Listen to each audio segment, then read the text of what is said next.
So இன்னைக்கு வந்து எங்கள் அப்பாவை நான் வர வேணாம்னு சொன்னேன் இந்த ஆடியோ லான்ச்சுக்கு. ஏன்னா அவர் எமோஷ்னல் ஆகிடுவார் அப்போ அப்படின்னு நினச்சிட்டு அவரை வர வேணாம்னு சொன்னேன். கடைசியில் இப்போ நான் எமோஷ்னல் ஆகிற மாதிரி ஆயிடுச்சு.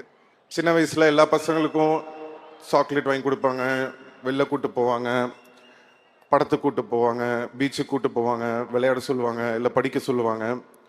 ஆனால் பிறந்ததுலேருந்து எனக்கு நடிக்க சொல்லி கொடுத்து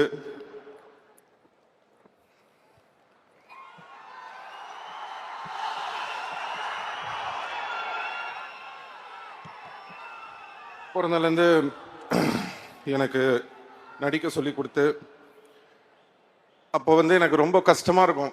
என்னடா இவங்க நம்மளை வந்து ரொம்ப கஷ்டப்படுத்துகிறாங்களே. மற்ற பசங்களாம் வந்து ஜாலியாக இருக்கும்போது நம்ம மட்டும் டெய்லி ஒரு பக்கம் ஷூட்டிங்கு, ஒரு பக்கம் வந்து படிக்கணும். ரொம்ப கஷ்டப்பட்டிருக்கேன் சின்ன வயசில். அப்போல்லாம் நினைப்பேன், ஏன் நம்ம இவ்வளோ கஷ்டப்படுத்துகிறாங்க அப்படின்னு சொல்லிட்டு.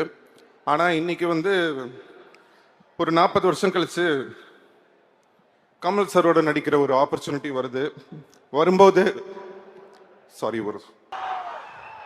வரும்போது எல்லாரும் சொல்றாங்க, சிம்பு வந்து சின்ன வயசுல இருந்தே ரொம்ப இந்த சினிமாவில் வந்து அவருக்கு பாட தெரியும், ஆட தெரியும் எல்லாமே சொல்லும்போது அதுக்கு எல்லாமே காரணம் என்னோட அப்பா அம்மா. அவங்க தான். தேங்க்யூ அம்மா, தேங்க்யூப்பா.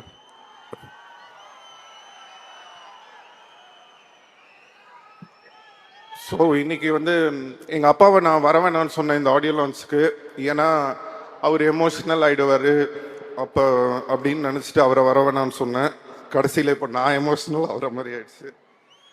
சாரி.